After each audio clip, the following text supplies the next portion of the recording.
What if the world responds to whatever you pay attention to, instantly? What if your thoughts aren't private, but active? Welcome to Momentum Mind, where today's story reveals how awareness shapes reality, and why most people are unknowingly feeding the wrong things every day. Stay with me, this one changes how you see everything. Chapter 1. The Thin Place in the Morning. The city woke the way it always did, like a tired animal shaking rain from its fur. Pavement steamed under early light. Windows glowed pale behind curtains. Somewhere, a kettle screamed and then quieted, as if embarrassed by its own panic. The air smelled like damp stone and yesterday's bread. People moved with their heads slightly bowed, shoulders tucked in, as though they expected the day to throw something at them. In a narrow apartment above a corner shop, a man named Elias sat at a small kitchen table that wobbled whenever he shifted his elbows. The table carried old scars from rushed meals and careless cups.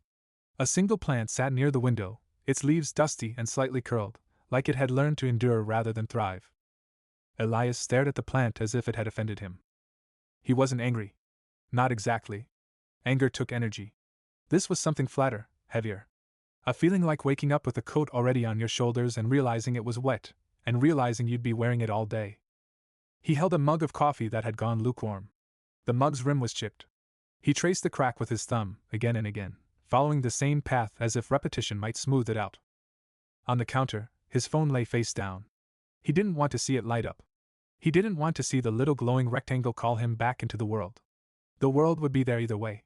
It always was. Outside, a bus sighed at the curb. Doors folded open and shut. Footsteps tapped. A dog barked once, sharp and accusing. Elias listened like someone listening for thunder after a lightning flash, waiting for the next unpleasant thing to arrive. He thought of the day ahead in the way you think of a steep hill you have to climb with a bag that's too heavy and straps that cut into your shoulders. Work. Errands. Messages he should answer. A meeting he should prepare for. An email he should send that he'd been avoiding because it would be easier to pretend it didn't exist. All of it felt inevitable. And the more inevitable it felt, the smaller he felt. He pushed the mug away. The coffee slid in a thin arc, leaving a brown crescent on the table. He didn't wipe it. Why would he? It would just happen again tomorrow. Elias stood and crossed the small kitchen, stepping around a pile of laundry that waited like a silent judge. He paused by the sink, looking down into the basin. A few dishes sat there, crusted and dull. The water in the bottom had a thin film, as if even water could get tired. He turned on the tap, watched the stream hit the plates, listened to it roar and then soften. For a moment, the sound filled the room in a way that felt strangely alive. He realized how quiet the apartment had been, how still, as if it was holding its breath with him. He shut off the water, annoyed at himself for noticing anything at all. Noticing meant feeling. Feeling meant risk. He walked to the window and lifted the corner of the curtain. The street below stretched long and gray. People moved like figures cut from paper, each absorbed in their own private storm. A woman in a long coat hurried past, her hair pinned up, eyes focused straight ahead. A man with a delivery bag rode a bike, weaving between cars with a practiced kind of desperation. A child clung to a parent's hand, face buried in a scarf. Elias watched them and felt the strange ache of separation. He was part of it yet not. Like standing behind glass. Then something happened that made him blink. It was small enough that if he had been less exhausted, he might have convinced himself he imagined it. The light on the street shifted. Not the weather. Not the sun hiding behind a cloud. It was more delicate than that. A thin ribbon of brightness slid across the sidewalk, as if the world had turned a page and the margin caught the sun for a second. The brightness touched the woman in the long coat as she passed beneath the street lamp. When it reached her, she slowed. Just a fraction. Her shoulders loosened. Her head tilted slightly, as though she had heard a distant note of music. She looked up. And for a breath, her face changed. Not dramatically. Not like a film scene where someone's whole life is transformed in an instant. It was simply that her mouth softened, her eyes widened, and something like relief brushed across her features like a hand. She smiled. It wasn't a big smile. It wasn't a performance for anyone else. It was private, almost secret. But as soon as it appeared, the air around her seemed to respond. The brightness that had touched the pavement pooled around her shoes, warming the stone. The gray of the morning leaned back, as if giving her space. Elias's fingers tightened on the curtain. The woman moved on. Her steps were still brisk, still practical. Yet her stride had changed. She walked as if her feet were slightly lighter. The ribbon of brightness faded. And the street returned to its usual color. The usual mood. Elias let the curtain fall. His heart had given a strange little jump, the way it does when you see something you can't explain. He pressed his palm against his chest as if to calm it. The impulse felt ridiculous. There was no magic on the street. There couldn't be. He told himself it was sunlight through an angle between buildings. Or maybe the street lamp flickered. Or maybe his eyes were still adjusting. But somewhere deeper, a quiet thought rose like a bubble from dark water. What if it wasn't the street that changed? What if it was her? He tried to shake the thought loose. He went to his bedroom and pulled on a shirt, then a jacket. The fabric felt heavy. He moved without enthusiasm, like a puppet whose strings were tugged by routine. When he stepped into a hallway, the building smelled of old paint and someone's cooking. He locked his door, checked the lock, checked it again. Down the stairs, he passed a neighbor he barely knew. She nodded without meeting his eyes. He nodded back. The exchange held no warmth, no hostility. Just the dull politeness of people surviving close together. Outside, the air hit his face and made him flinch. It was cold enough to sting. He shoved his hands into his pockets and started walking. At first, everything looked the way it always did. The same cracked curb. The same trash bin tipped slightly to one side. The same newspaper stand with yesterday's headlines fading under moisture. The same faces with the same tired expressions. But now he couldn't stop thinking about the ribbon of brightness. About the way the woman's smile had seemed to alter the space around her. About the brief sense that the world had responded. He told himself to focus on practical things. The route to the office. The timing of the buses. The meeting he needed to prepare for. He mentally rehearsed excuses and sentences, building a wall of tasks to keep the strange thought out. Yet the thought persisted, slipping through the cracks. He stopped at a crosswalk. Cars rushed by, spraying thin mist. Elias waited with several other people, all staring at the red light like it had personally insulted them. A man next to him bounced his knee. A woman scrolled on her phone, thumb moving like a nervous insect. An older man stared into the distance with hollow calm. The light remained red. Then, from somewhere behind Elias, he heard laughter. It wasn't loud. It wasn't the kind of laughter that demands attention. It was the kind that sneaks out before someone can stop it. A warm sound that belonged in a different season. Elias turned his head. A young barista from the cafe on the corner stood in the doorway, talking to a customer. The customer held a paper cup and wore a scarf with frayed ends. Their faces were close enough to suggest familiarity without intimacy. The barista said something, and the customer's eyes lit up. The customer laughed again, shaking their head as if refusing to believe something good had just been said. And then Elias saw it. The air between them shimmered, subtle as heat above asphalt, except it wasn't heat. It was clarity. As if the world was briefly more in focus around them. The color of the barista's apron looked deeper. The steam from the coffee curled with more grace. Even the sound of traffic seemed, for a second, less harsh. The shimmer drifted outward, a soft pulse. It brushed against the waiting crowd at the crosswalk. Elias felt it touch him like a gentle pressure on his forehead. Like someone smoothing a crease in fabric. The heavy coat inside his chest loosened by the smallest degree. He inhaled, and the air didn't feel quite as bitter. The red light changed. People stepped forward automatically, but Elias hesitated. He didn't want to lose the feeling. It was fragile, like soap bubbles. It could pop if he moved too suddenly. The shimmer faded as the crowd crossed and separated. And just like that, the world snapped back to its normal setting. Elias walked on unsettled. It was getting harder to tell himself he imagined it. He reached his office building, a tall structure that looked like it had been built to resist joy. Its glass reflected the sky without absorbing any of its softness. The lobby smelled of polished stone and someone's expensive perfume. Elias nodded at the security guard, received a nod back, and headed to the elevators. The elevator carried him upward with a gentle hum, and inside, mirrors showed him from every angle. He looked tired in all of them. His eyes held that slightly dim quality of someone whose thoughts had become too loud. On his floor, the air was cooler. The lights were white and sharp. Desks lined up like neat rows of quiet obedience. Computer screens glowed. The sound of typing formed a nervous, constant rain. Elias sat at his desk and logged in. Messages appeared. Tasks. Reminders. A calendar full of blocks that boxed his day into small rectangles. He stared at the screen until the letters started to blur. Across the room, his coworker Mara walked in carrying a stack of folders. Mara was the kind of person who never seemed fully at war with the day. She moved with purpose, but not desperation. She wore simple clothes, hair pinned back loosely, as though she didn't need control to feel safe.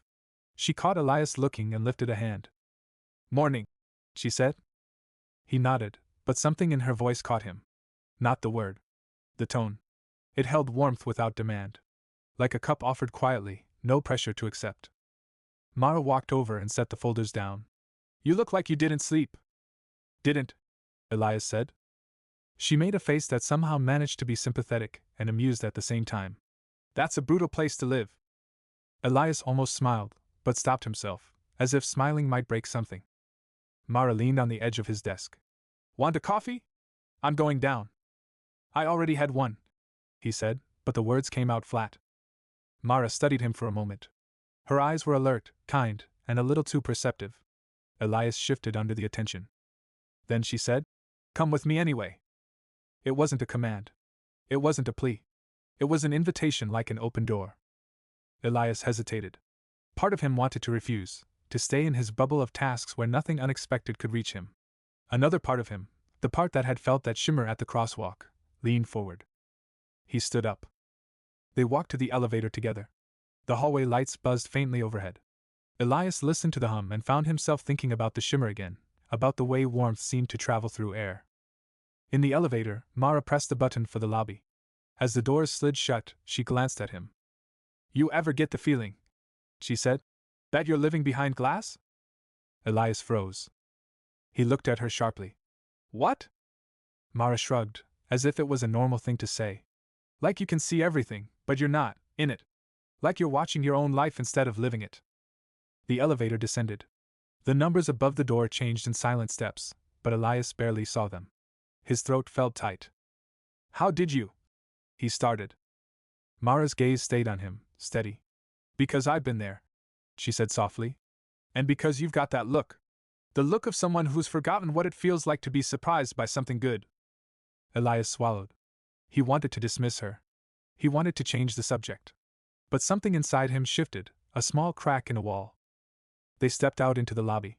The air smelled less like stone down here, more like people and coffee and outside weather. Mara led the way toward the cafe attached to the building, and as they approached, Elias noticed something he hadn't before. Near the cafe entrance stood a narrow shelf with a bowl of small paper slips. A handwritten sign sat above it. The letters were looping and uneven, like someone had written them in a hurry but with care. Elias couldn't read the sign yet, not from this distance. But he felt something else first. A faint tug in the air. A shimmer barely there, like sunlight trapped under water. Mara reached toward the shelf. Her fingers hovered above the bowl. And Elias realized, with a sudden, uneasy certainty, that whatever was in that bowl was not just paper. It was waiting. And somehow, impossibly, it was waiting for him. Chapter 2. The small door that opens. Mara's fingers hovered over the bowl as if the air above it had weight. The cafe hummed around them, cups clinking, a grinder whining, voices folding into one another like fabric being kneaded. Yet around the bowl, there was a pocket of quiet. Not silence exactly, more like a pause in the rhythm of things. Elias felt it before he understood it. A gentle pressure behind his eyes. A pull, like the world was leaning forward to listen. The bowl was simple ceramic, off-white, with a thin crack running along its side. Inside were folded slips of paper, each one creased differently, some worn soft as if handled often, others sharp-edged and new. They did not glow. They did not move. But something about them felt attentive. Mara picked one up. The moment her fingers touched it, the air shifted. Elias blinked, and for half a second the cafe seemed brighter, as if someone had turned up the contrast on reality. The steam rising from the coffee machine curled in slow, graceful spirals. A laugh from the back of the room sounded fuller, warmer. Even the hum of conversation smoothed into something almost musical. Mara exhaled, slow and steady. "Every morning," she said quietly, "I pick one." Elias stared at the slip of paper in her hand. "What is it?" She smiled, but it wasn't a playful smile. It was thoughtful. Grounded. "A reminder," she said. "Or maybe an invitation." She unfolded the paper. Elias leaned closer without meaning to. The words were written in a soft, uneven script, like someone had written them quickly but with care. "Let this moment be enough." Mara read it silently. Her shoulders dropped a fraction. Her breath deepened. Something in her posture eased, as if she'd set down a weight she hadn't realized she was carrying. She folded the paper again and placed it gently into her pocket. That's it? Elias asked before he could stop himself. Mara glanced at him. That's more than enough. He huffed a quiet, humorless laugh. That's not very practical. She didn't argue. Instead, she took her cup from the counter and nodded toward the door. Walk with me. They stepped back outside. The city had shifted again. Or maybe Elias had. The same street stretched ahead, but it no longer felt flat. Details emerged where before there had only been background noise. A pigeon hopped near the curb, head tilting with curious intelligence. Sunlight slid across a window, catching dust in a golden cloud. Somewhere, music drifted faintly from an open window above. Mara sipped her coffee. You felt it, didn't you? Felt what? The change. Elias hesitated. I don't know what you mean. She didn't press. She just smiled slightly and walked beside him. Their steps fell into an easy rhythm, not rushed, not slow. After a few moments, she said, A few months ago, I couldn't feel anything like this. Everything was flat. Heavy. I thought that was just how adulthood worked. Elias nodded.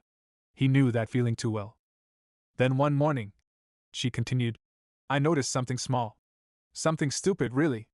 The way steam curled off my cup. It looked kind. That's the only word I can use. He glanced at her. Steam isn't kind. She smiled. That's what I thought. But I noticed it anyway. They stopped at a corner where the sidewalk narrowed. A man with a cart of flowers stood nearby, arranging bunches with careful hands. Their colors were muted but rich, deep reds, soft yellows, bruised purples. The smell of earth and green life drifted up. Mara paused. After that, I started noticing more. Little things. Tiny good things that didn't demand anything from me. Elias felt a faint tightening in his chest. And that changed something? It didn't fix everything, she said. But it cracked something open. They stood in silence for a moment. A breeze passed through, cool and clean. Elias felt it slide along his skin, and again that strange sensation brushed his awareness, like a gentle hand smoothing wrinkles from fabric. He frowned. This morning, he said slowly, I saw something. On the street. It was like the light changed. Just for a second. Mara's eyes flicked to him, sharp now. Interested. Tell me. He hesitated, embarrassed by how unreal it sounded. But he spoke anyway, describing the woman, the shift in the air, the strange warmth that followed her. Mara listened without interrupting. When he finished, she nodded once. That's how it starts. What is it? She turned toward him fully now. Her expression was calm, but there was an intensity beneath it, like embers under ash. Noticing, she said, and letting what you notice touch you. Elias frowned. That sounds dangerous. Mara laughed softly. It is. A little. They walked again. The city seemed to lean in closer, as if listening to their conversation. You see, she went on, most of us move through life braced. We expect disappointment. So we tighten. We narrow our focus. We stop letting things in unless they're useful or safe. Her hand brushed the air, illustrating invisible walls. But sometimes, she continued, something slips through anyway. A moment of ease. A spark of connection. A breath that feels deeper than the last. Elias thought of the shimmer. Of the way the woman on the street had softened. Of the brief lightness in his own chest. And that changes things? He asked. Mara stopped walking. She looked at him carefully. It changes what's possible. They stood at the edge of a small square. In the center, a tree grew from a circle of soil surrounded by worn stone. Its leaves rustled softly, though there was hardly any wind. Mara gestured toward it. Sit with me for a minute. They sat on the low edge of the planter. The stone was cool through Elias's clothes. Close your eyes, she said. He hesitated. Then, against his instincts, he did. At first, there was only darkness. Then sound rose up around him, distant traffic, footsteps, voices, a bird somewhere overhead. His own breathing sounded loud in his ears. Don't try to change anything, Mara said softly. Just notice. He noticed the weight of his body on the stone. The slight ache in his lower back. The tension in his jaw. Now, she continued, notice something that feels even slightly okay. He almost laughed. His mind protested. But then, unexpectedly, something surfaced. The warmth of the sun on his cheek. It was faint, but it was there. Gentle. Steady. He focused on it. And something strange happened. The warmth seemed to deepen. Not in temperature, but in presence. Like it was paying attention back. Like it was saying, "Yes, I'm here." Elias's chest loosened. "Stay with that," Mara murmured. The sounds around him softened. Not vanished, but blended. The city felt farther away, like a painting viewed through glass. Behind his closed eyes he sensed movement. Not images, exactly, but shifts, like curtains stirring. A quiet feeling spread through him, unfamiliar and fragile. Then, suddenly it sharpened. A flicker of something bright passed through the darkness of his mind. Not a vision. A sensation. A promise. He inhaled sharply. Mara's voice came gently. "What do you notice?" "I." He opened his eyes. The world looked the same. And yet it didn't. The trees' leaves glowed slightly at their edges. The air seemed clearer. The space between sounds felt full instead of empty. "I feel." He searched for the word. "Lighter." Mara smiled. "That's enough for today." He laughed softly, disbelieving. "That's it? That's the big secret?" She stood. "There's no big secret. Just small doors." She started to walk away, then paused and looked back at him. "Be careful, though," she said. "Once you start noticing, the world notices back." A chill ran down his spine. "What do you mean?" But Mara was already moving, blending into the flow of people. The crowd swallowed her easily, as if she'd never been separate from it at all. Elias remained seated, heart thudding gently. Around him, the city breathed. And for the first time in a long while, it felt like it was breathing with him. Across the square, the trees' leaves rustled again. And for a moment, just a moment, Elias could have sworn they were leaning toward him, waiting for something he had not yet chosen to give. Chapter 3. The Shape of Attention. Elias did not return to his desk right away. He stood at the edge of the square long after Mara had vanished into the flow of the city, his body still, his thoughts anything but. The moment she left, the world seemed to hold its breath again, as if waiting to see what he would do next. The tree rustled softly behind him. A pigeon strutted past, unbothered. Somewhere, a car horn flared and faded. Life continued in its ordinary rhythm, but something underneath it had shifted, like a current changing direction beneath the surface of a calm river. He checked his watch. He was late. Later than he'd ever allow himself to be. The familiar spike of anxiety rose, sharp, insistent, but this time it didn't fully take over. It hovered at the edge of him, uncertain, as if it had lost its usual authority. He exhaled slowly. "I'll deal with it," he muttered, unsure whether he meant the lateness or the feeling. He walked back toward the office, but his steps were slower now. Deliberate. The ground felt more present beneath his shoes. Each footfall carried a faint awareness with it, as if the pavement were gently answering him. Inside the building, the usual hum greeted him. Phones rang. Keyboards clicked. Someone laughed too loudly near the break room. All the normal things were still there, unchanged. Yet they didn't press in on him the way they usually did. He sat at his desk and stared at his screen. The work waited, stacked and blinking. He began to type. For a few minutes he managed to focus. Words appeared. Numbers lined up. His hands remembered what to do even as his mind drifted. Then it happened again. A subtle warmth brushed his awareness. A sense of spaciousness. As if the space around his thoughts had widened. He paused, fingers hovering over the keyboard. There it was, that same quiet shift. The same gentle easing. He looked up. Across the room, a coworker named Daniel stood by the printer, muttering under his breath. The machine had jammed again. His shoulders were tight, his jaw clenched. Without thinking, Elias stood and walked over. "Hey," he said. "Need a hand?" Daniel looked up, startled. Yeah? This thing hates me." Elias leaned in, peering at the printer's stubborn insides. As he did, he felt it again, that subtle awareness opening, like a window cracking open in a stuffy room. He didn't rush. He didn't force the machine. He just paid attention. To the shape of the paper. To the tension in the rollers. To the way Daniel's frustration buzzed in the air. Something softened inside him. His hands moved, gentle and precise. The jam released with a soft click. The printer whirred back to life. Daniel blinked. "Huh. You're a wizard." Elias smiled without thinking.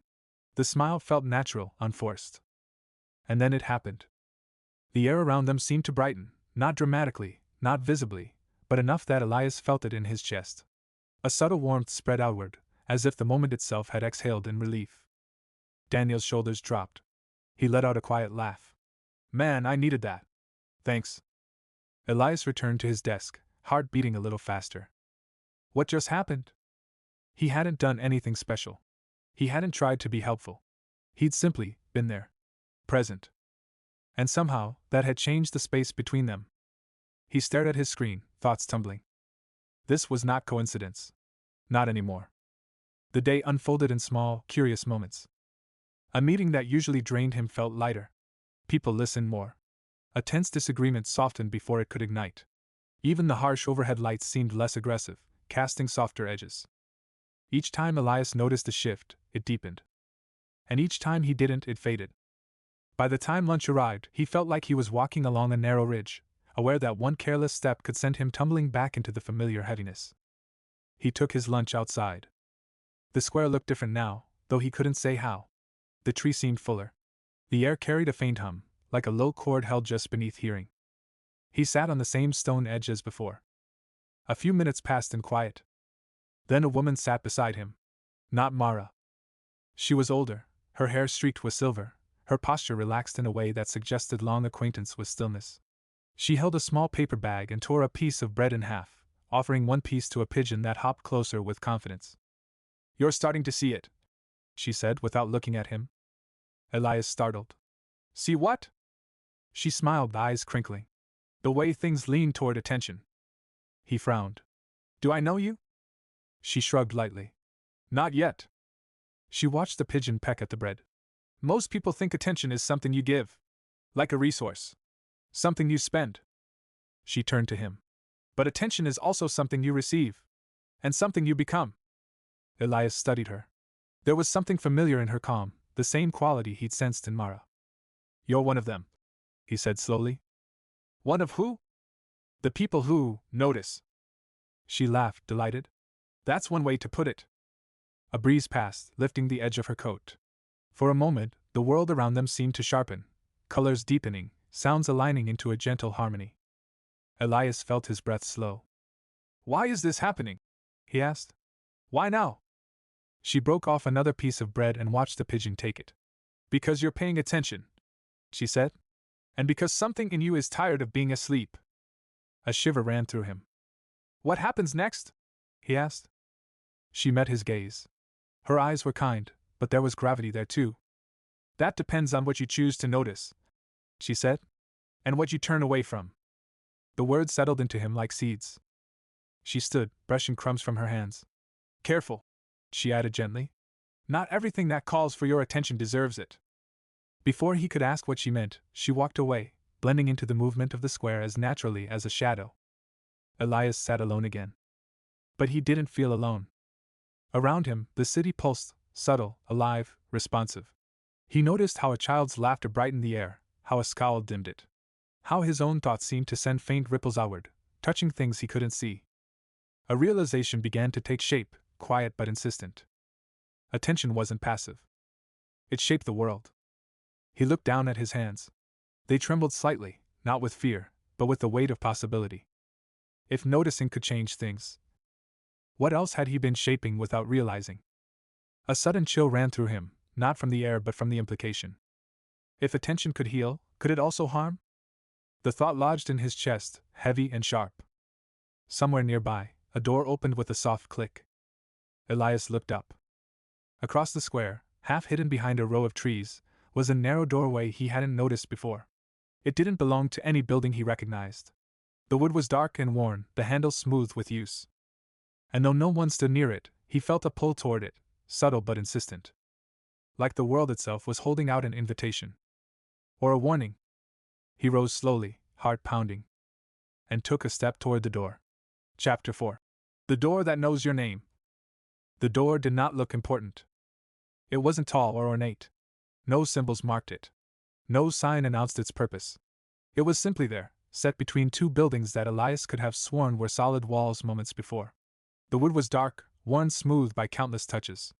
The handle curved gently, shaped to fit a human palm. As Elias stepped closer, the sounds of the square softened, as though wrapped in cloth. Footsteps blurred. Voices dulled. Even the wind seemed to pause, holding its breath. He stopped a few steps away. A strange hesitation settled into his bones. Not fear, exactly. More like standing at the edge of deep water, knowing you can swim, but also knowing that once you step in, the water will not let you remain unchanged. The door felt aware. Not alive in the way animals were alive, but attentive. Present. Elias swallowed. "What happens if I open you?" he murmured. The door did not answer. But something inside him did. A quiet nudge. A sense of recognition. As if a part of him had been waiting a long time to stand in this exact spot. His hand lifted on its own. The moment his fingers touched the handle, warmth spread up his arm. Not heat, comfort. Like a hand clasping his in greeting. He turned the handle. The door opened without a sound.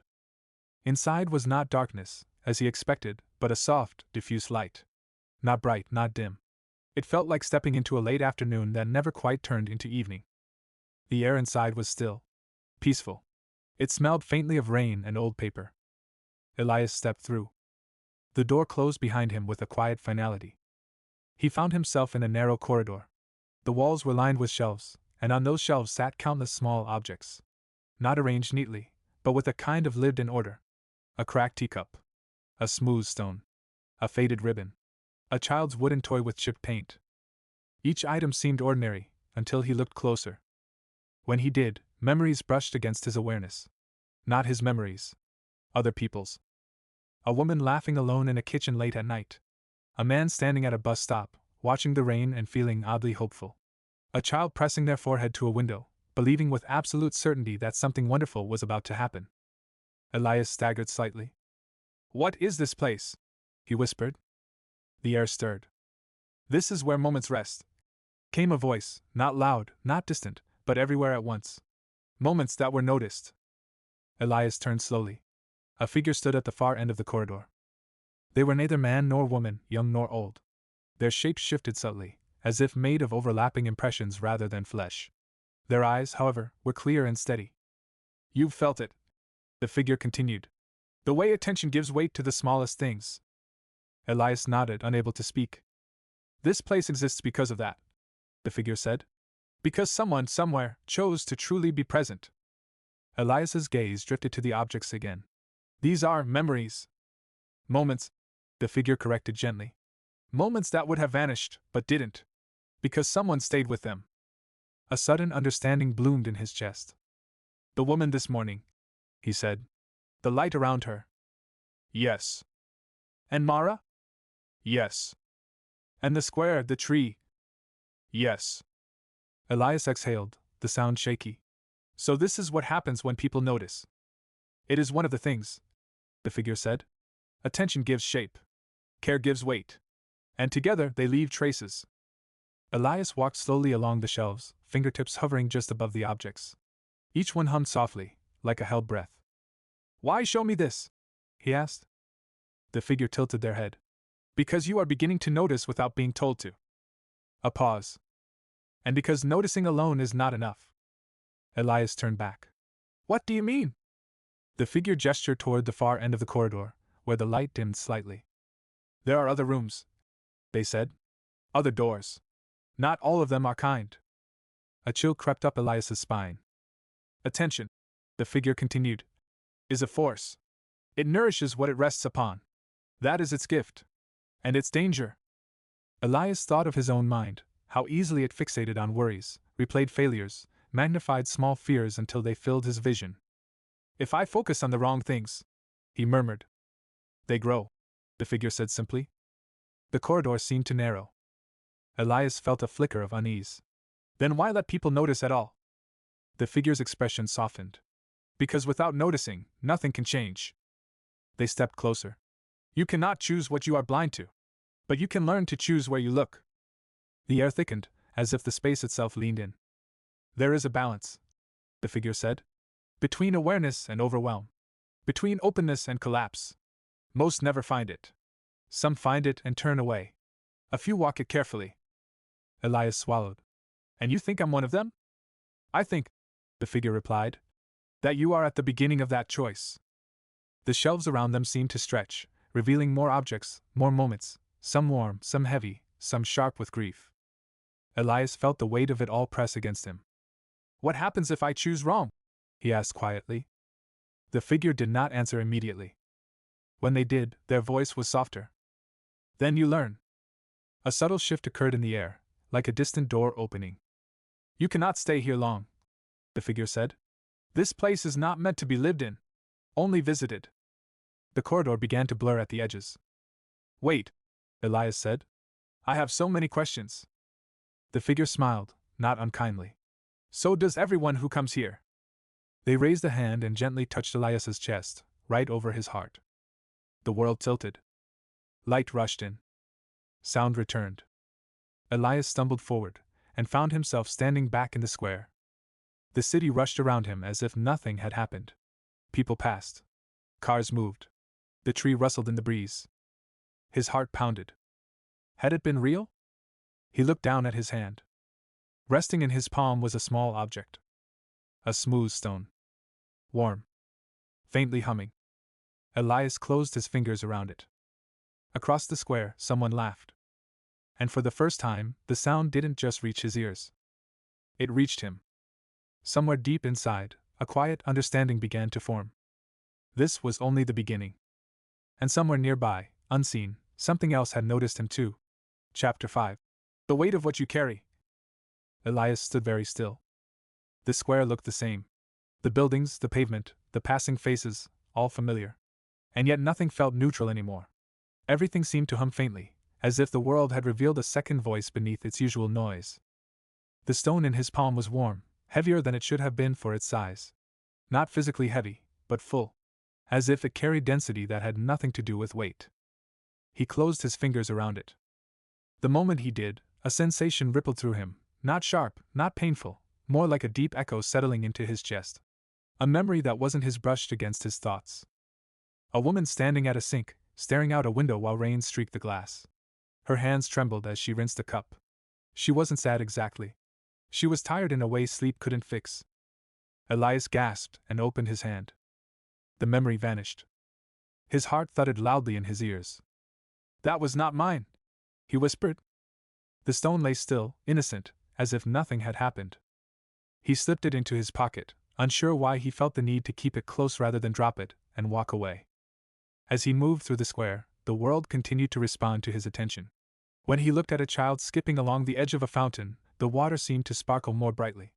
When he noticed a man scowling into his phone, the air around that man grew tight and heavy, like an approaching storm.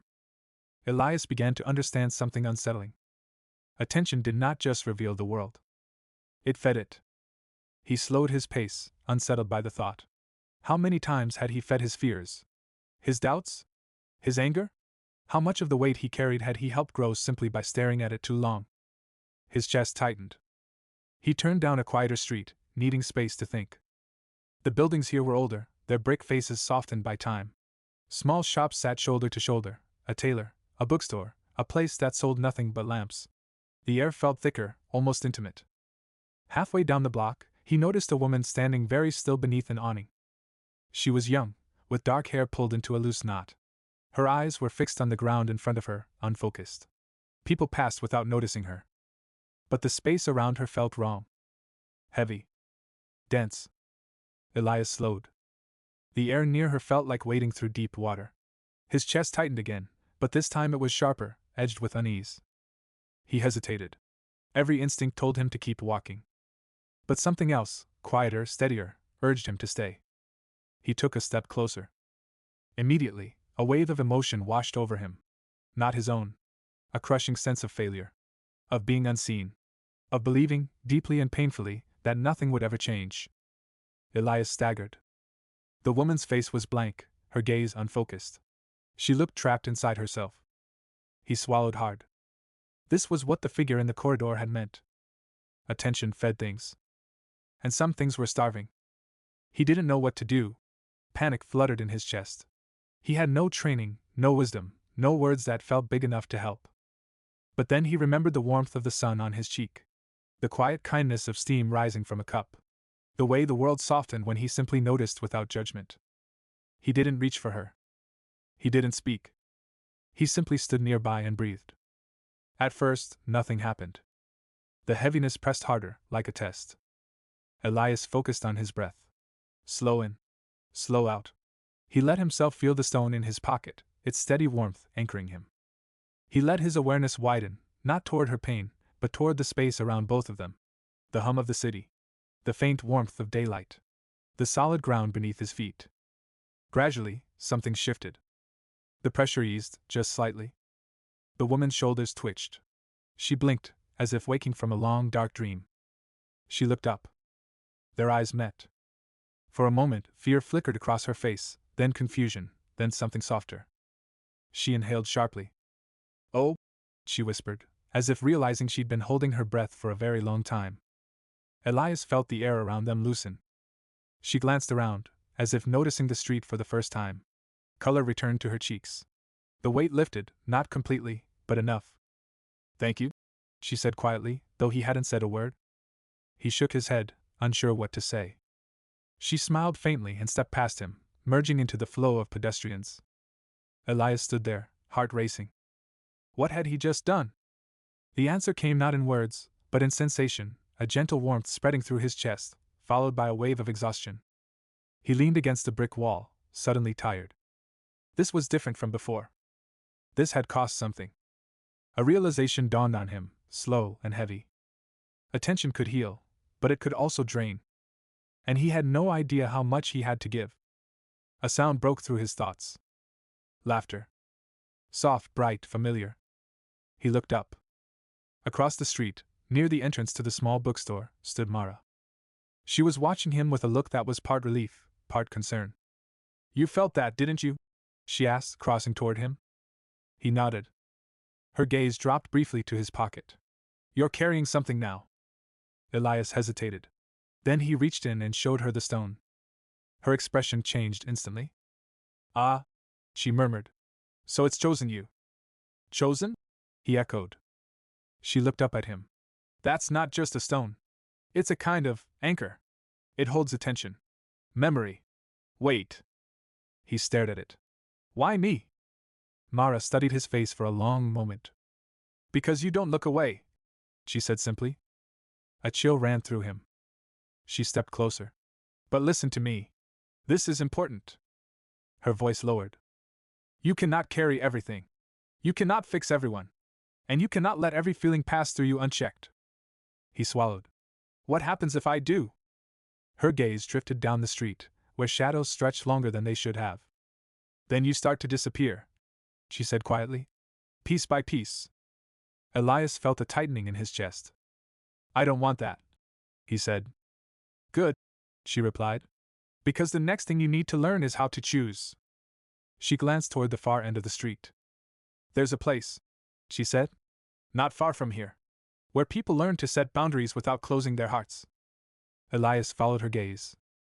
At the end of the block, partly hidden by shadow, stood another doorway. This one was different. The wood was pale, almost glowing. And unlike the last door, this one pulsed softly, as if breathing. Mara looked back at him. If you walk through that door, she said, you'll learn how to hold light without burning. Elias closed his fingers around the stone. His pulse quickened. Somewhere deep inside, a quiet voice whispered that this choice mattered more than the others. And he took a step forward. Chapter 6. The space between holding and letting go. The pale door breathed. Not in a way that could be measured, or timed, or explained. It simply expanded and softened, then drew itself back again, like a chest rising in sleep. The air around it carried a faint warmth, gentle but persistent. Elias stood before it, stone heavy in his pocket, heart beating too loudly in his ears. Mara remained a few steps behind him. She didn't rush him. She didn't speak. Her presence was steady, like a hand resting lightly on the back of a chair, supportive, but not guiding. He reached for the handle. The moment his fingers touched it, something inside him resisted. A tension bloomed in his chest, tight and sharp, like a knot pulled too suddenly. Images rushed in uninvited, moments of failure, of hesitation, of words left unsaid. Faces he had disappointed. Chances he had watched slip by. He recoiled slightly. The door did not move. Elias exhaled through his teeth. I can't, he muttered. Mara stepped closer, her voice calm. You can. You're just trying to bring everything with you. He frowned. Isn't that what I'm supposed to do? Learn from it? Carry it? She shook her head. Carry, yes. Clutch, no. She gestured gently at his chest. You're holding too tightly to what hurts. You think if you don't, it will vanish or mean nothing. But pain doesn't need to be gripped to be remembered. Her words settled slowly. Elias closed his eyes. Inside, the familiar weight stirred, regret, fear, self-judgment, all packed tightly together. He had wrapped them so close to his sense of self that he barely knew where one ended and he began. What if I let go and become careless? He asked quietly. Mara smiled, but there was sadness in it. Carelessness isn't the absence of weight. It's the absence of presence. She placed her palm lightly over his clenched fist. Try this, she said. Don't drop what you're holding. Just loosen your grip. He inhaled. Slowly, he softened his fingers, not opening them fully, just enough to release the strain. Something inside him shifted. The ache in his chest dulled. Not gone. Just quieter. The door responded immediately. It warmed beneath his hand. A soft click echoed, not a sound so much as a feeling of alignment. The door opened. Light spilled out, pale and diffused, wrapping around him like a slow tide. He stepped forward and the world changed. Inside was a wide, open space with no clear edges. The floor looked like smooth stone, but it reflected the sky above, a sky that shifted gently between colors, like breath passing through emotion. There were people here. Not many, but enough. They stood or sat in small clusters, each within their own subtle sphere of light. Some were speaking softly. Others sat in stillness. A few walked slowly, as if listening to something just beneath the surface of the world. Elias felt it immediately. This place held tension, but not the painful kind. It was the tension of balance. Of standing on one foot and learning not to fall. A woman nearby knelt with her hands hovering over a shallow bowl of water. The surface rippled though she never touched it. Her face was calm, but her eyes were intent, focused. A man sat cross-legged nearby, breathing deeply. With each exhale, the space around him seemed to widen slightly, then settle. Elias took a step forward.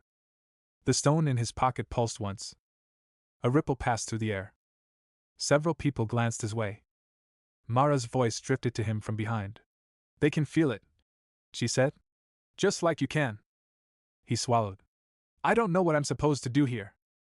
You're not supposed to do, she replied. You're supposed to learn how not to overdo. He frowned. That sounds like nothing. She smiled softly. It's everything. She guided him toward an open space near the center. Sit. He lowered himself to the ground. The floor felt cool and supportive beneath him, solid but not hard. Close your eyes, she said. He did. Feel the stone, she continued. Not the memory inside it. Just its weight. Its temperature. He focused. The stone was warm now, steady. Now feel your breath, she said. Don't shape it. Don't deepen it. Just notice. He did. At first, his thoughts buzzed loudly. Am I doing this right? What if I mess this up? What if I fail? But gradually, something softened. The thoughts didn't vanish, they drifted to the edges, like birds settling on distant wires. Good, Mara murmured. Now notice where you end. He frowned slightly. What do you mean? Notice the edge of yourself, she said. Where your body meets the air. Where your attention stops. He tried. It was subtle, but he sensed it, a boundary, not sharp, but real. A kind of outline made of awareness. No, she said. Notice where the world begins. He hesitated. Then, slowly, he felt it, the space beyond his skin, humming softly. The warmth of the room. The presence of others. The quiet movement of air. There, she whispered. That space between? That's where choice lives. His breath caught. The space between self and world felt alive, responsive. Not empty. Not crowded. Alive. If you lean too far outward, Mara continued, you drown in everything that isn't yours. If you fold too far inward, you disappear. Elias felt the truth of it resonate deep in his chest. Balance, he murmured. Yes, she said. And compassion, for yourself first. A wave of emotion surged unexpectedly. Not sadness. Relief. Tears pressed behind his eyes. I've been so tired, he whispered. I know, Mara said gently. He felt the weight he'd been carrying loosen, just a little. When he opened his eyes, the space around him shimmered softly. Others in the room breathed in rhythm, each finding their own balance, their own edge. The stone in his pocket pulsed once more, then grew still. Mara rose to her feet. "This place will always be here," she said. "But you can't stay." Elias nodded, understanding. "Next time," she added, "you'll need to choose when to open yourself, and when to close." A flicker of unease passed through him. "Why?" Her gaze darkened slightly. "Because not everything that wants your attention deserves it." The space dimmed. The pale light folded in on itself. Elias felt the world tilt, then settle. When his vision cleared, he was standing back on the street. The door was gone. The air felt heavier, louder. But something inside him was steadier. The stone in his pocket had cooled. As he turned to leave, a strange sensation brushed his awareness, not warmth this time, but a faint pull, like a thread being tugged somewhere far away. He paused. For the first time since this all began, the pull did not feel gentle. It felt urgent. And somewhere, unseen, something was reaching back. Chapter 7. The pull beneath the noise. The pull did not come from any direction Elias could name. It wasn't left or right, forward or back. It came from beneath everything, from a depth he hadn't known existed until it tightened around his awareness like a slow tide. He stood still in the middle of the street, heart hammering, as people flowed past him without noticing. The city felt louder now, sharper, like someone had turned up the contrast too far. Sounds collided instead of blending. Colors felt brittle. The balance he'd found moments ago wavered. The stone in his pocket had gone cold. He closed his eyes and tried to breathe, but the breath snagged halfway in, caught on something unseen. Not everything that calls deserves your attention.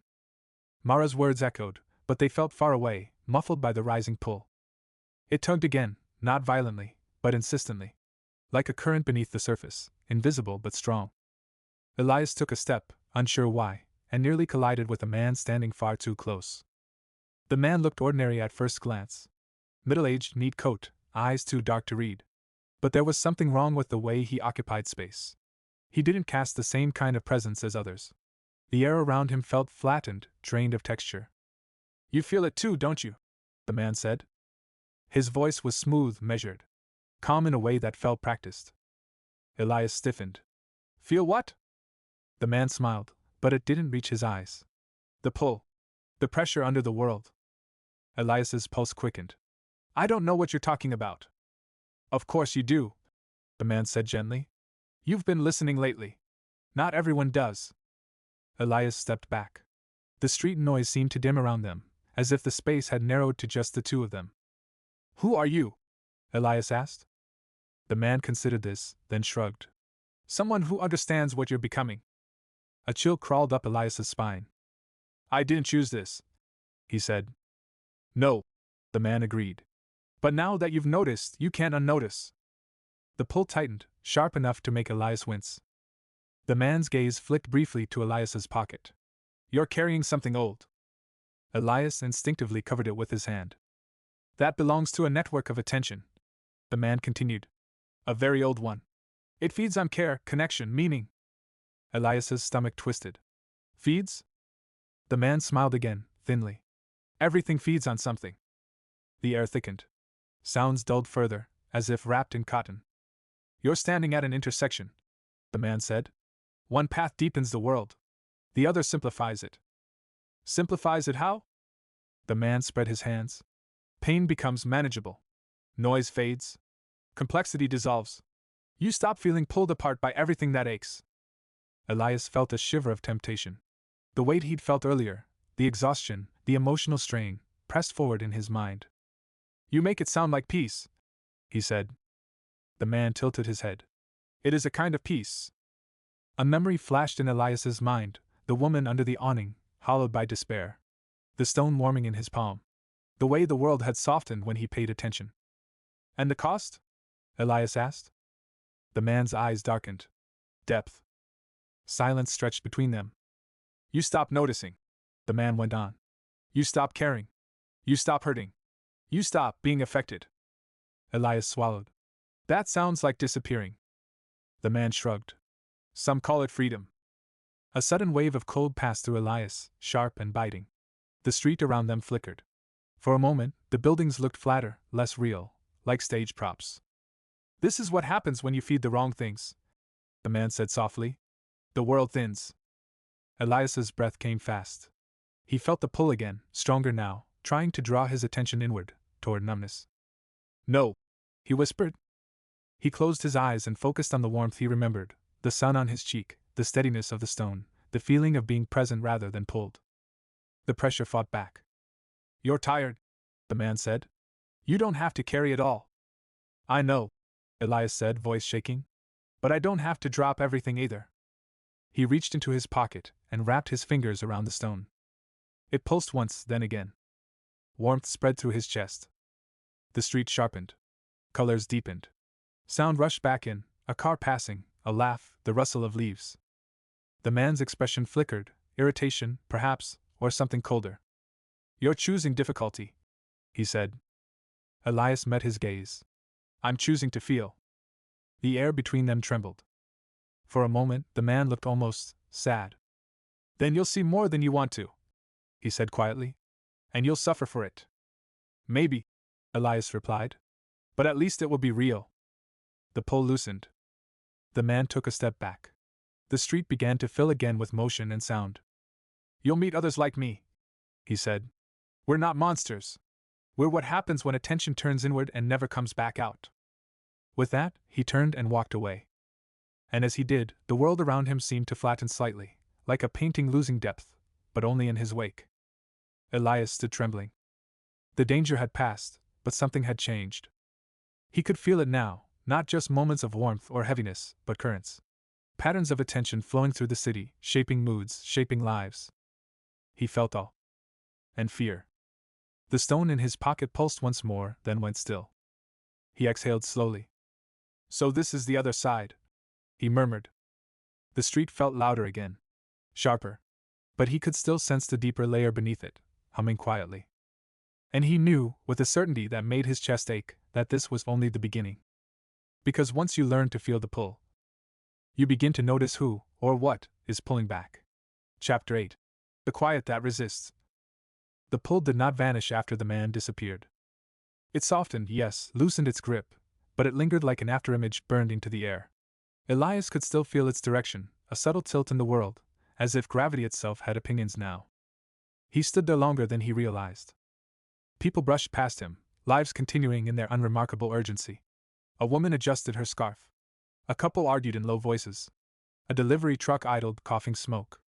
All of it felt louder now, not in volume but in presence. Each sound seemed to insist on being felt. Elias pressed his fingers against his palm, grounding himself in the sensation. The stone was cooler than before, quiet now, as if resting after effort. He started walking. Not toward any destination, just away from where he had been. The street narrowed, then widened again. The buildings changed character, becoming older, closer together, their windows fogged with age and breath. The city felt denser here, layered with time. The air smelled faintly of dust and something sweet, like old paper. As he walked, he became aware of something new. Absence. In certain spaces, the hum he had grown used to simply wasn't there. At first he thought it was relief, a break from the constant pressure of sensation. But the more he paid attention, the more uneasy it made him. These pockets of quiet weren't calm. They were hollow. He paused beside a narrow alley, barely wide enough for two people to pass. The air inside it felt thin, drained. Light seemed to avoid it, slipping away from its edges. A chill crept up his spine. This was the other side of what the man had described. Not peace, not rest, but absence. Attention withdrawn so completely that nothing remained to respond. Elias took a careful step closer. The quiet deepened. His thoughts dulled, just slightly. A numbness brushed his awareness, tempting in its simplicity. No feeling meant no pain. A whisper brushed his ear. Rest. The word wasn't spoken aloud, but it carried weight, like a suggestion placed directly inside his chest. His breath caught. For a moment, he wanted to step into that hollow place. To sink into it and let the world blur. To stop caring. To stop feeling the endless friction of being awake. Then he remembered the woman by the awning. Her eyes had been empty, not peaceful. He remembered the man who had spoken of simplifying the world until it flattened. This wasn't rest. It was erasure. Elias took a step back. The whisper faded, replaced by the distant hum of the city. His heart pounded. He hadn't realized how close he'd come. A figure stood at the mouth of the alley. Not the man from before. This one was smaller, cloaked in a long coat that brushed the ground. Their face was partially hidden by shadow, but their posture radiated something Elias had felt before. Patience. Elias nodded. That space feeds on neglect. The figure continued. It grows where attention has been abandoned. Is it alive? Elias asked. In a way, the figure said. But not in the way you are. They stepped closer, and the air warmed slightly. It's what remains when people stop caring about themselves. When they shrink their awareness to avoid pain. Elias swallowed. It felt easy. Yes, the figure said gently. That's why it's dangerous. They walked together, away from the alley. As you learn to notice more, the figure said, you'll feel both ends of the spectrum. Expansion and collapse. Connection and numbness. Elias glanced at them. How do I know which is which? The figure smiled faintly. You don't always. But one invites you to breathe. The other asks you to disappear. They walked in silence for a while. The city seemed different now, not just layered but alive with currents. Some warm, some cold. Some nourishing. Some draining. Elias felt like he was learning to read a language he'd been immersed in his whole life without knowing it existed. They stopped near a small park. Trees lined the path, their branches arching overhead. The air here felt gentler, steadier. This place helps, the figure said. It remembers how to hold without consuming. Elias stepped onto the path. The ground felt solid, supportive. The tension in his shoulders eased slightly. Why are you helping me? He asked. The figure considered. Because you're listening. And because once you start noticing, the world needs you to learn how to do it well. A breeze passed through the leaves, carrying a soft rustle that sounded almost like approval. Elias looked up at the canopy. Light filtered through in dappled patterns, shifting but never harsh. I don't feel ready, he admitted. No one ever does, the figure replied. Readiness isn't the absence of fear. It's the willingness to stay present despite it. They gestured to a bench beneath a tree. Sit.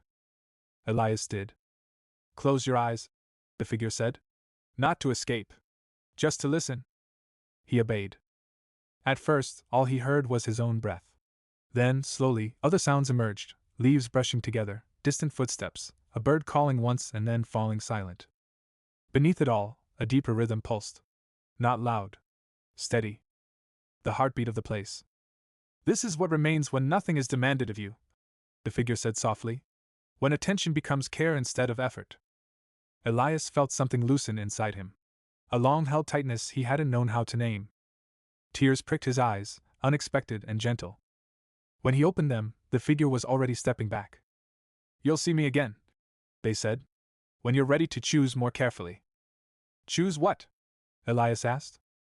The figure smiled, almost sadly. Where to place your light. Then they were gone. The park felt fuller without them, as if their absence made space for something else to breathe. Elias sat for a long while. The city moved around him, layered and complex, but no longer overwhelming. He could feel the currents now, the nourishing ones and the hollow ones.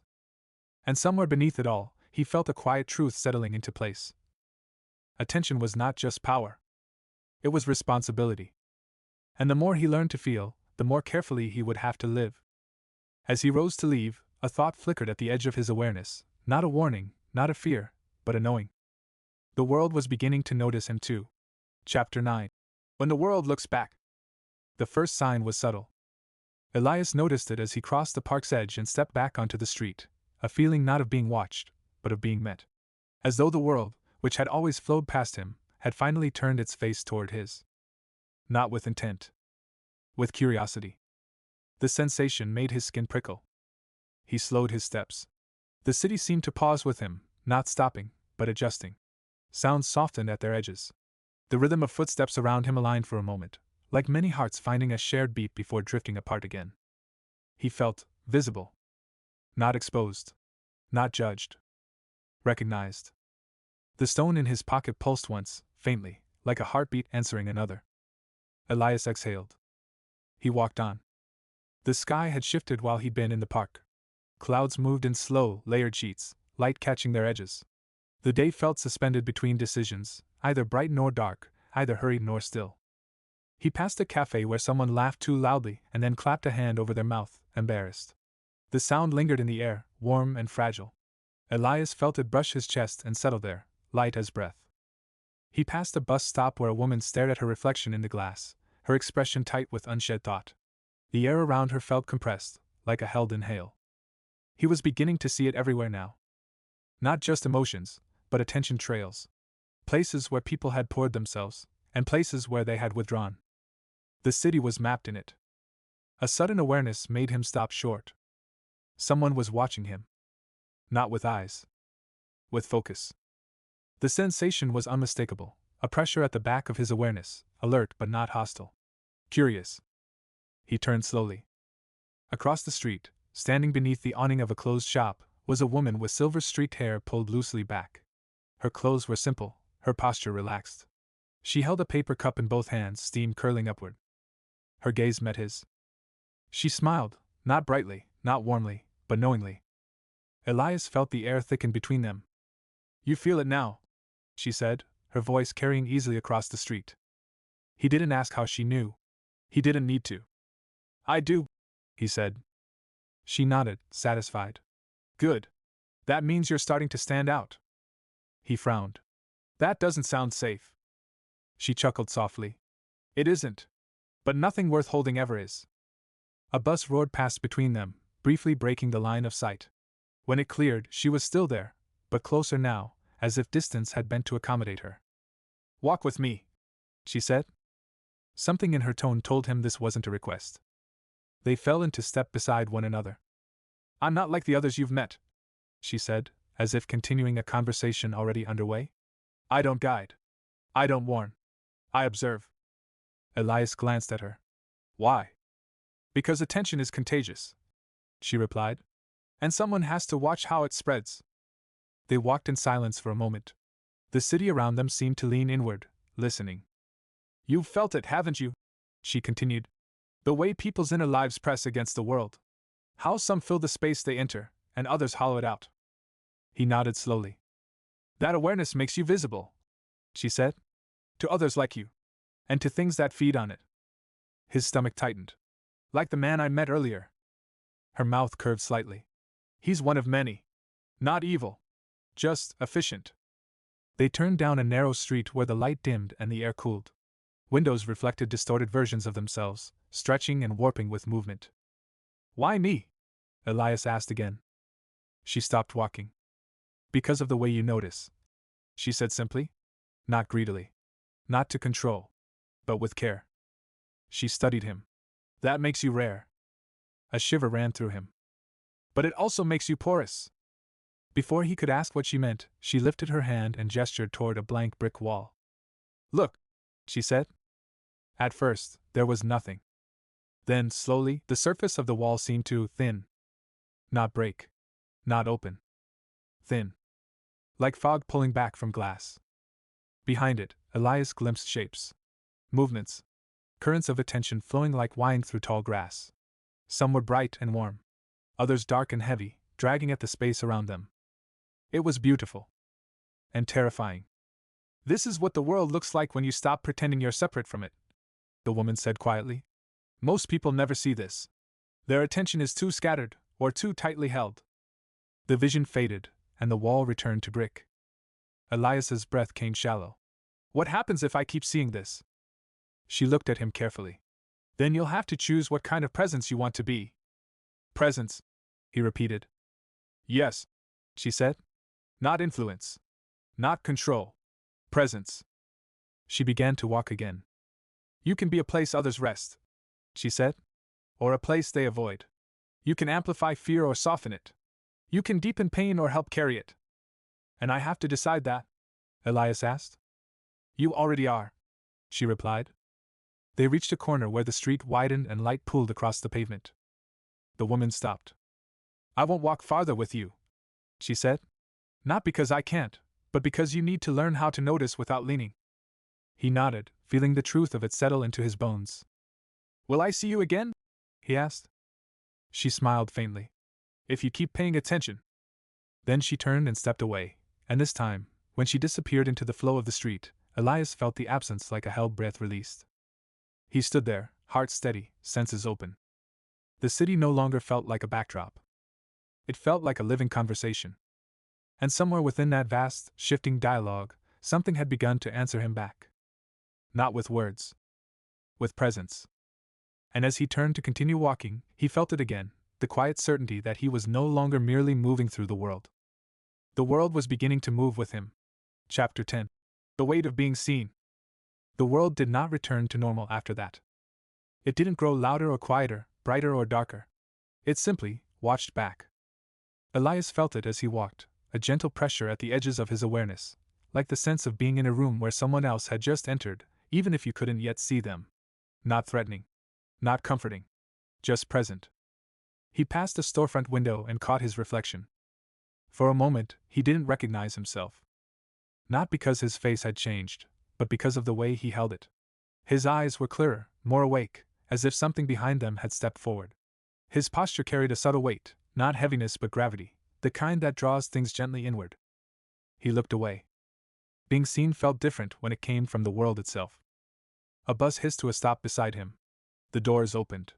People stepped off, their expressions varied, tired, distracted, amused, irritated, but Elias noticed something new now. He could feel when someone's attention brushed against him. Most passed without noticing him at all, their awareness folded inward. But a few glanced his way and lingered, their gazes sharpening slightly, as if they sensed something familiar but couldn't name it. One man met his eyes and then quickly looked away, frowning as if unsettled. A woman slowed, then smiled faintly before continuing on. Elias swallowed. This was what the woman with the silver-streaked hair had meant. Being present made you visible. And visibility carried weight. He walked on, trying not to pull inward or push outward, just to be. The street widened into a small plaza dotted with benches and trees. People sat scattered across it, some alone, some in pairs. The air buzzed softly with overlapping lives. Elias chose a bench beneath a tree whose branches drooped low, their leaves whispering to one another. As he sat, he felt the stone in his pocket warm slightly, as if acknowledging the pause. A memory surfaced without warning. Him, younger, sitting alone on a schoolyard bench while others laughed nearby. The sense of being slightly out of rhythm with the world. Not unwanted, just unplaced. The memory didn't hurt the way it once had. It felt like a photograph held at arm's length, clear, but no longer sharp. He breathed. A woman sat down at the far end of the bench. She looked tired, her shoulders slumped, eyes dull with the weight of her thoughts. She didn't look at him, but her presence tugged at his awareness like a lone note held too long. He felt the familiar pull, the urge to lean in, to soften the space, to help. His chest tightened. He remembered the warning. You cannot carry everything. He stayed still. He let the urge rise and fall without acting on it. It was harder than he expected. The woman sighed, rubbing her temples. The air around her felt thick, but not as crushing as it might have been before. Perhaps simply being near someone who was present was already doing something. She stood after a moment and walked away. Elias exhaled, surprised by the relief he felt. Balance, he realized, wasn't about withdrawal. It was about choosing when to engage. A voice interrupted his thoughts. You're learning. He looked up. A man stood a few steps away, leaning lightly against a tree. He was older, his hair silvered, his face lined with both laughter and loss. His eyes were sharp but kind. I didn't hear you walk up, Elias said. The man smiled. That's because I wasn't trying to be noticed. Elias studied him. There was a steadiness to him, not the intensity of the others he'd met, but a groundedness that felt earned. You're different, Elias said slowly. The man nodded. I've been where you are. Long ago. Something in Elias relaxed. What happens next? The man chuckled softly. You keep living. Elias frowned. That's it. Not quite. The man sat beside him. You'll make mistakes. You'll overreach. You'll pull back too far sometimes. You'll help when you shouldn't and hesitate when you should act. Elias exhaled. That doesn't sound very comforting. The man smiled. It's honest. They sat in companionable silence for a moment. You're starting to understand that attention shapes the world, the man continued. But here's what no one tells you at first, it also shapes you. Elias nodded slowly. When you notice pain, you grow tender. When you notice beauty, you grow spacious. When you notice fear, you grow cautious. Over time, you become a reflection of what you've chosen to see. Elias felt that truth settle deep in his bones. So choose carefully, the man said. Not perfectly. Just consciously. A breeze moved through the trees, carrying the scent of leaves and distant rain. Elias looked up at the sky, where clouds drifted lazily, unhurried. I'm afraid of getting it wrong, he admitted. The man smiled, gentle and knowing. You will. Elias laughed softly despite himself. But, the man added, you'll also get it right more often than you think. Especially if you stay curious. He stood, brushing off his hands. One more thing, he said. You don't have to do this alone. Elias looked up at him. I don't? The man shook his head. There are others who see the way you do. Some are just waking up. Some have been awake a long time. You'll find each other. Or they'll find you, Elias said. The man's smile widened. Exactly. He turned to leave, then paused. Oh, and Elias? Elias blinked. How do you know my name? The man glanced back over his shoulder, eyes twinkling. Because you're starting to leave a trace. And with that, he walked away, melting into the movement of the city. Elias sat there, heart steady, mind quiet. A trace. The idea echoed inside him. He looked at his hands, ordinary hands, capable of small kindnesses and small harms. Hands that could choose, moment by moment, where to place their attention. The world around him felt alive, responsive, listening. And for the first time, Elias understood that being seen was not a threat. It was an invitation. An invitation to show up, carefully, imperfectly, honestly.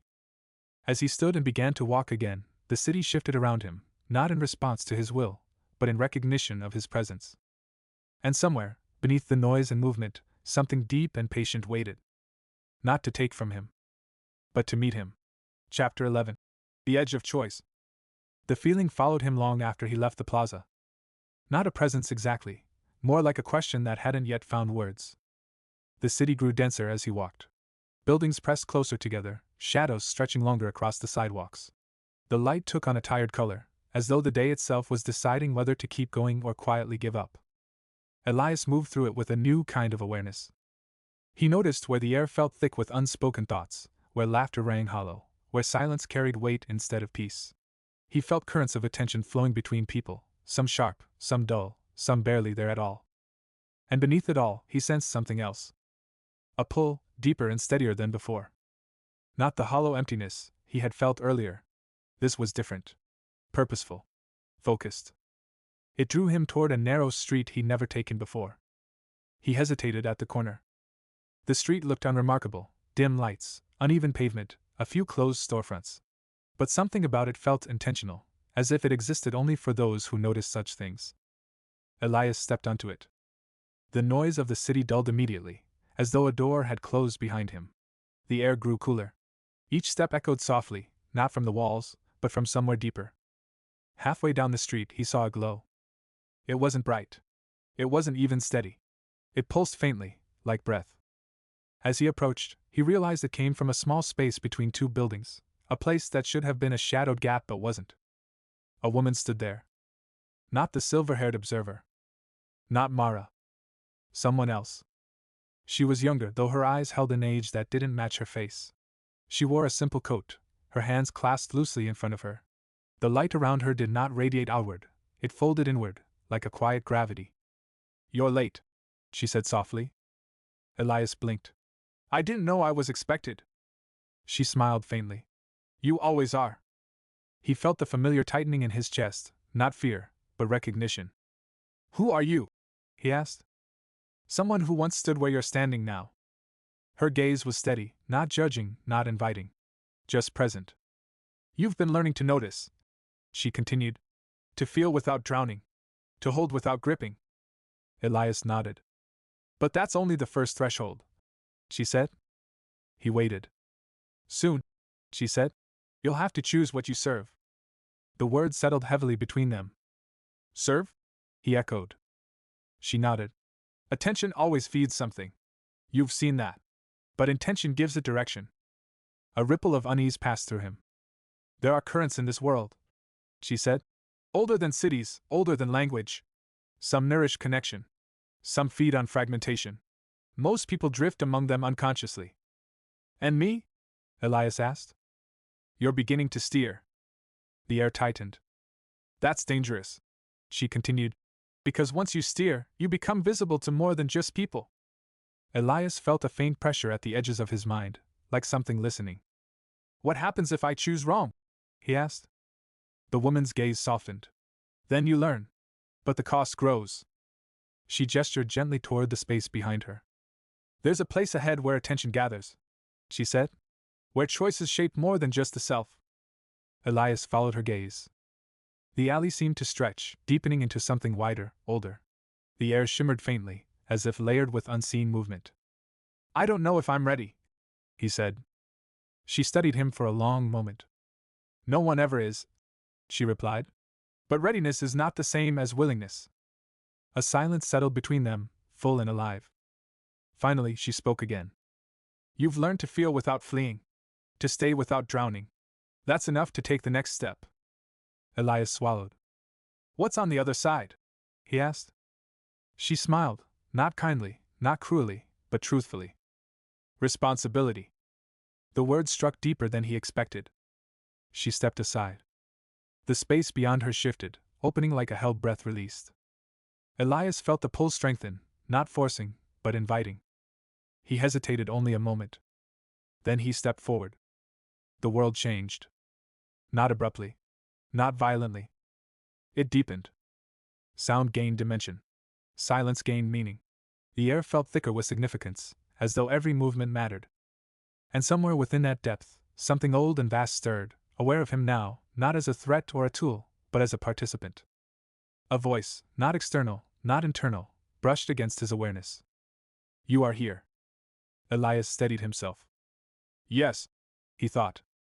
The space around him seemed to lean in, listening. And for the first time, he understood that attention was not merely a skill or a gift. It was a relationship. And it was waiting to see how he would respond. Chapter 12. The shape of what remains. The space did not open like a door. It unfolded. Not outward, not inward, but around Elias, as if the world had always contained this depth and he had simply never turned his head in the right way before. The air felt fuller here, dense with quiet meaning. Not heavy, not oppressive, more like standing underwater and realizing you can still breathe. He did not see walls or sky. He saw layers. Layers of attention overlapping, drifting, brushing against one another like currents in a vast, invisible sea. Some were faint and flickering. Others were steady, bright, patient. And all of them were aware.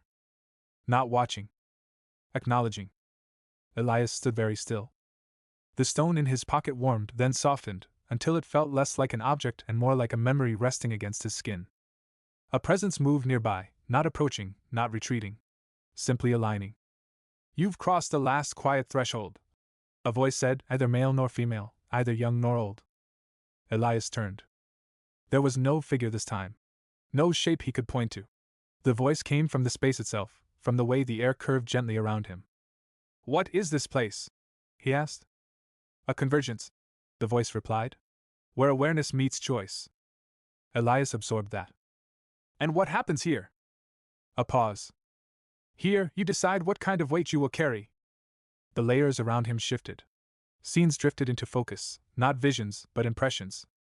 A woman sitting alone in a kitchen, hands wrapped around a cooling mug. A child staring out a bus window, eyes wide with unasked questions. A man scrolling endlessly through a screen, hollowed by distraction. A crowd moving in unison, never noticing how synchronized their fear had become. Each scene shimmered, fragile, sustained by attention. Every moment, the voice said, leans towards something. You have learned to feel that lean. Elias nodded slowly. You've also learned that attention feeds. The voice continued. But now you must understand the final truth. A stillness fell, deep, reverent. Attention does not belong to you. Elias felt the words echo through him. You are not its owner. You are its steward. Images shifted again. He saw people giving attention like currency, spending it carelessly, hoarding it, throwing it at illusions, starving what mattered. He saw others offering attention as care, listening, witnessing, staying. And he saw what happened in each case. Attention becomes what it is given to, the voice said. And in turn, it shapes the one who gives it. Elias felt a deep ache bloom in his chest, not pain, but responsibility. So what am I meant to do? he asked quietly. The space seemed to smile. You are meant to choose, again and again, where to stand. A gentle pressure surrounded him, not pushing, not pulling, inviting. Not perfectly. Not endlessly. Just honestly. Elias closed his eyes. He thought of the woman under the awning, the man by the printer, Mara, the quiet park, the hollow alley, the man who offered numbness, the ones who noticed, and the ones who couldn't. He thought of himself, tired, curious, afraid, alive. I don't want to disappear, he said. You won't, the voice replied. Not if you stay present. I don't want to harden, he added. Then keep feeling. I don't want to drown. Then learn to rest. The words didn't instruct. They resonated. The space began to soften. The layers receded. The current slowed. Elias felt the ground beneath his feet return, firm and familiar. When he opened his eyes, he was standing at the edge of the city again. The same street. The same sky. And yet, not the same at all. The world felt textured now. Responsive. Alive with quiet possibility. The stone in his pocket was gone. In its place was a warmth in his chest that didn't belong to any object. He stood there for a long moment, breathing. People passed. Life continued. But something subtle had changed. He no longer felt pulled by every current. He felt anchored. Aware. Able to choose. A woman walked past him, eyes tired. He noticed her, truly noticed, and then let her go. A child laughed nearby. The sound warmed the air, and he let it pass through him without clinging. The world no longer demanded his attention. It invited it. Elias smiled, small and sincere. And then he took a step forward, not toward meaning, not toward purpose, but simply into the next moment. Where attention waited. Where choice lived. Where the quiet work of being human continued. Quick question before you go. What do you think is silently draining your attention right now? Drop it in the comments, and tell us which book you want turned into the next story.